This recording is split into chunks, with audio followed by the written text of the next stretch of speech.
Bonjour chers amis, nous nous retrouvons ce lundi matin pour entendre et méditer l'évangile de Jean au chapitre 8, versets 1 à 11. En ce temps-là, Jésus s'en alla au mont des Oliviers. Dès l'aurore, il retourna au temple. Comme tout le peuple venait à lui, il s'assit et se mit à enseigner. Les scribes et les pharisiens lui amenèrent une femme, qu'on avait surprise en situation d'adultère.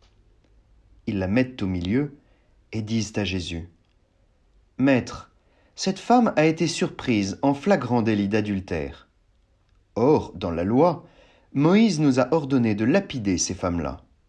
Et toi, que dis-tu » Il parlait ainsi pour le mettre à l'épreuve, afin de pouvoir l'accuser. Mais Jésus s'était baissé et du doigt, il écrivait sur la terre. Comme on persistait à l'interroger, il se redressa et leur dit : « Celui d'entre vous qui est sans péché, qu'il soit le premier à lui jeter une pierre. » Il se baissa de nouveau et il écrivait sur la terre. Eux, après avoir entendu cela, s'en allaient un par un, en commençant par les plus âgés. Jésus resta seul avec la femme, toujours là au milieu. Il se redressa et lui demanda : « Femme, où sont-ils donc ? Personne ne t'a condamné ?» Elle répondit : « Personne, Seigneur. » Et Jésus lui dit : « Moi non plus, je ne te condamne pas. Va, et désormais ne pêche plus. » Acclamons la parole de Dieu. Chers amis, comme cet évangile nous est familier, ne nous parle-t-il pas de compassion, de tolérance et de la gratuité de la miséricorde divine ? Certes, mais il évoque également notre attitude face à notre péché.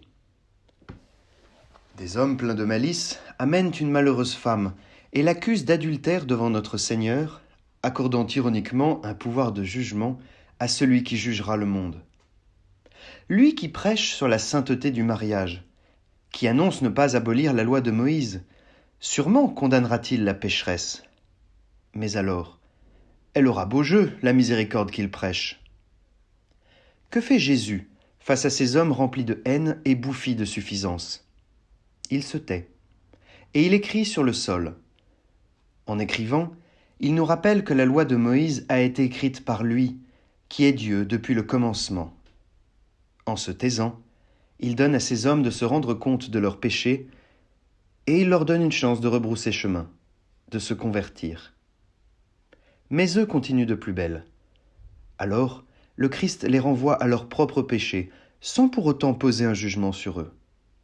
N'est-ce pas étonnant d'ailleurs ? Il aurait pu lister leurs fautes, lui qui connaît le cœur des hommes. Mais non, il les laisse se juger eux-mêmes. Cela, les hommes ne le supportent pas. Ils préfèrent fuir dans leur rage et, ce faisant, se condamnent eux-mêmes. Préférant s'éloigner du Christ et de sa miséricorde, ils se damnent eux-mêmes. La femme, elle, reste. Non pas qu'elle ne se sente pas concernée.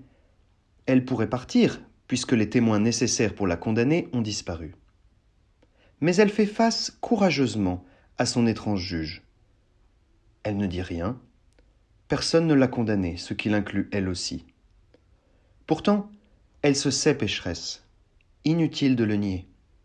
Mais ne désespère pas de la sentence qui l'attend. Alors, le Christ qui écrivait à nouveau sur le sol, comme s'il complétait la loi, se redresse et ne la condamne pas non plus. Non pas que son adultère soit sans gravité et sans conséquence. Notre Seigneur voit son péché. Il sait qu'il en paiera, lui, le prix sur la croix. Mais il est venu dans le monde pour sauver les hommes, pour les libérer. Alors il la libère et la met en garde, qu'elle ne retombe plus dans l'esclavage du péché.